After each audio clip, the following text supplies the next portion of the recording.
There are few things as satisfying as an action platformer. They're simple in concept, making them easy to learn, but they're also great at testing a player's skills and understanding of the core mechanics. In turn, it makes these types of games challenging and rewarding to master. I mean, it's the whole reason why I love franchises like Mega Man, Contra, and Gunstar Heroes. Truly, they're a blank canvas for mechanical experimentation that with even the smallest tweaks can make compelling and fun games.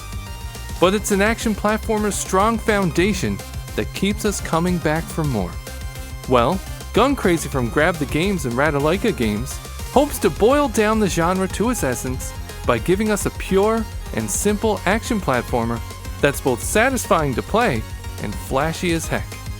That being said, will its simplicity quench the thirst of the most parched platforming fans? Developed by the UK-based small indie dev Ritual Games, Gun Crazy was originally released in 2019 on Steam as an homage to the classic run-and-gun shoot-'em-ups of yore. Boasting tight action, a multitude of weapons, and challenging boss fights, you follow a fierce futuristic police officer as she tries to stop the ne'er-do-wells of the world by blasting her way through 4 hectic arcade-like stages. Now, I know I've said this before, but there's beauty in simplicity, and Gun Crazy showcases this nicely. It's an easy game to pick up and play, and within a few seconds, you'll be jumping, dodging, and shooting in a glorious display of explosions and mayhem. In that sense, it reminds me very much of how Gunstar Heroes played, not only in the action, but also how the special weapons are distributed and the way the enemies are presented. Unfortunately, it's a little more straightforward than Gunstar Heroes.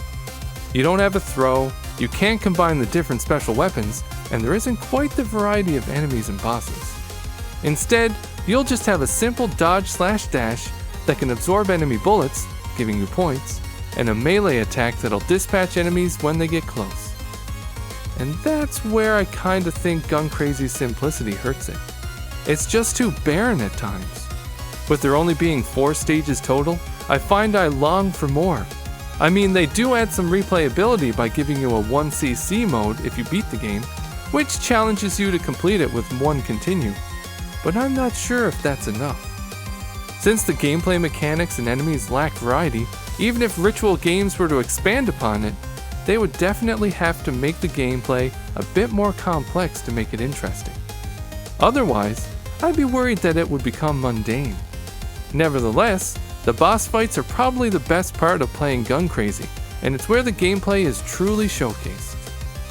You'll have to memorize their attack patterns and hone in on your dodging skills to be successful, and that's all a shoot-'em-up fanboy could ask for. Short of its gameplay, Gun Crazy's presentation is fantastic as well. The sprite work is colorful and well animated, and the music and sound effects, though a little high-pitched at times, are fun and suit the action. It's really too bad there's no real story to speak of, because I think Ritual Games has an interesting concept on their hands. But honestly, that's not why we play these games anyway.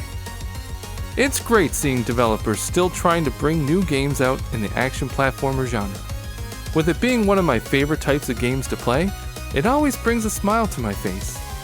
Although Gun Crazy may not deliver on all fronts, with small tweaks, Ritual Games could expand upon the franchise and really deliver something special. Because of that though, at its current $4.99 price point, I might hesitate to pick it up on a whim, but with a slight discount, I wouldn't hesitate to recommend you check it out, especially if you're a fan of action platformers. If you're interested in Gun Crazy, it's available right now on the PlayStation 4 and Xbox One, and the Nintendo Switch on May 1st, 2020.